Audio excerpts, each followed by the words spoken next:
I am your Wednesday love, your Wednesday view, and I'm happy to just be back. It's so good to just be back in your good graces. It has been a while since I did a video, and I said I was going to do one when I came back from Puerto Rico. And honestly, coming back from Puerto Rico was like a whole readjustment. That was probably the first vacation I went on where we did something every single day. You know what I'm saying? Some kind of activity. And then I came back to car trouble. I told you that last week though, in the recorded version. So if you are over on Apple Podcast or Spotify, make sure you come over to the YouTube page with Love Jordyn Anese and check out Off the Radio with Jordyn Anese. This here episode right here. Anyway, it's some other episodes over there too, as well as some other good content. So either way, watching or listening, make sure you go down the rabbit hole of what's on this page and what's here for you to see for your viewership. Okay, now I want to talk about some music that I got into, Manaleo. And if I'm saying her name wrong, Lord forgive me. But the girl is up next. And she's up next because she just has a hold on authenticity and a real hold on, I think, the direction she wants to go in her rap career. I really like to see when the girls have talent, when they can like rap and sing and they have like creative direction. I love that. And some things about her is that, you know what I'm saying? And not to mention that she's super transparent. So you have to listen to the album. It's called Who Did the Body? And understanding that that's the question that you ask when somebody dies. She has a background in mortuary science. So don't play with the girl, okay? Young 24-year-old girl holding it down. Well, woman holding it down, doing what she loves, staying the course. I absolutely stand. Like, I love to see it.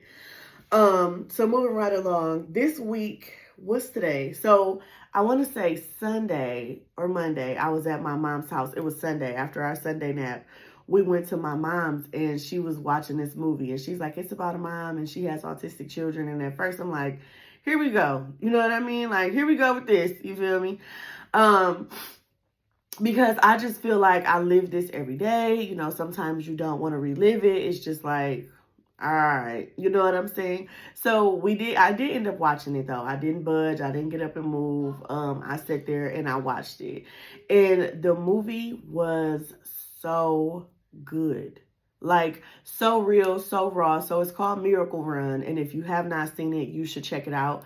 And if you have seen it, then you know what I mean by it being good. It touched on quite a few points of being a mother of an autistic child or children.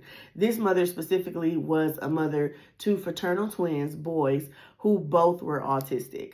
So it was very good. Like, it touched on her personal life a bit. It touched on the development of them and how things just went. You know what I mean? And it's a true story. So if you have an opportunity to watch it, it's called Miracle Run. And when the boys get older, one of them is Zac Efron. So, and shout out to him for doing such a good job in that movie. I've never heard of the movie, but Zac Efron deserves all of his tens for his performance in Miracle Run. Check it out. Let me know what you think. Even if you're not a parent of somebody on the spectrum, it's a good movie. You know what I mean? Check it out. Let me know what you think. We did have to watch it on some kind of like app. I forgot the name of it, but it was a great movie nonetheless. Okay. That's my son you hear in the background. Don't be appalled. So if you're not watching this, then this part is not going to be that great for you. But I do want to share something. I was gifted a sweatshirt the other day, and I think that is so cool. I wore the sweatshirt on Sunday, and it was not quite fall crisp out there. And that sweatshirt is too cozy to wear on a day that's not quite fall or like wintry, because it's a very cozy sweatshirt. But the sweatshirt says, "Friend of God." Hello. I am a friend of God, okay? And on the sleeve, it says, he calls me friend, okay? So he ain't saying he don't know me. We real friends, okay? This is my boy right here. Respectfully. I think that this sweatshirt is just perfect for the fall, winter time. I also just love the print and what it says.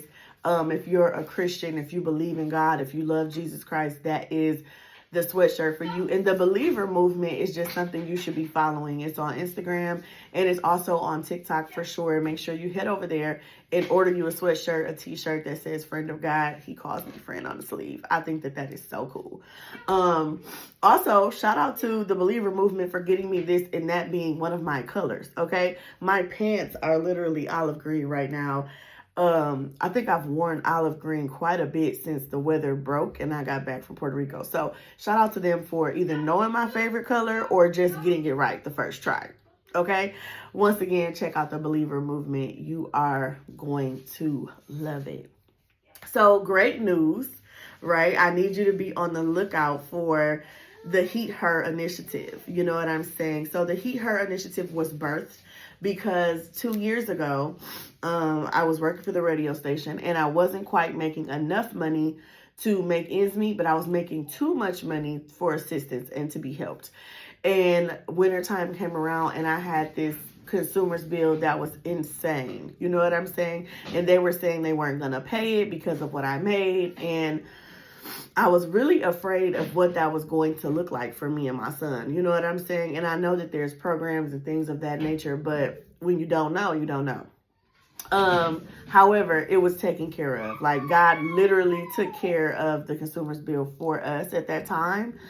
And fast forward to earlier this year, I was sleeping. God woke me up 3, 4 in the morning and was like, you need to write a grant. And it needs to be for single mothers who might be facing the same thing you faced during the winter months.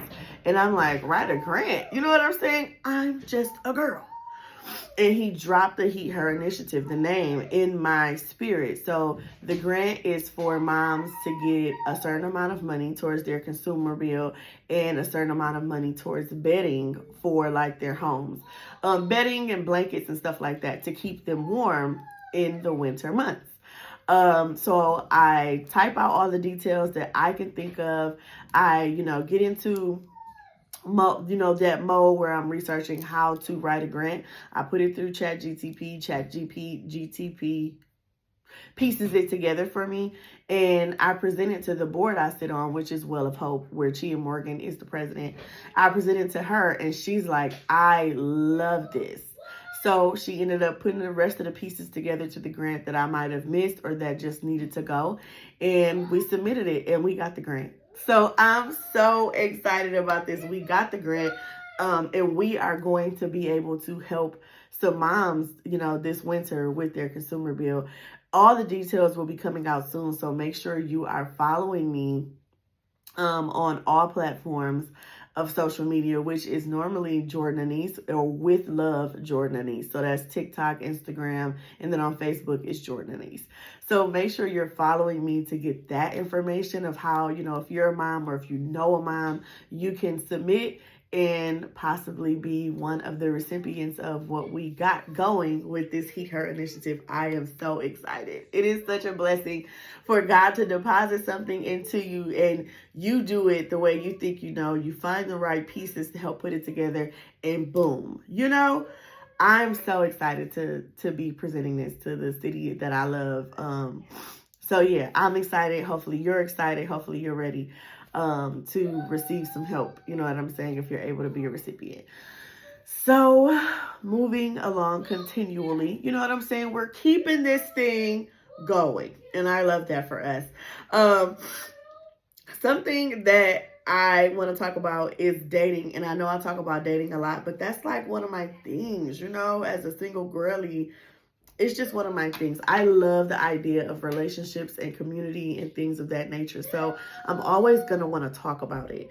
But I want to talk about dating in a way that makes sense for you, right? I think we get caught up in what we see on social media, on TV, on dating shows and stuff like that, the proper way to date, the proper places to take somebody, when in reality, dating is just a time of data and getting to know somebody and getting to observe who they really are.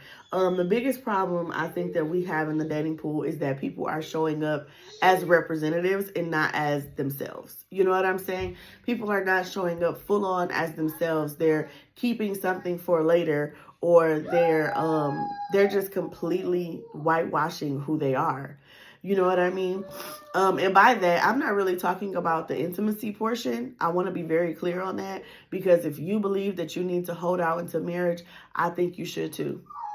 If you believe you don't want to hold out to marriage, I think you shouldn't. Basically, whatever you want to do, you do with that.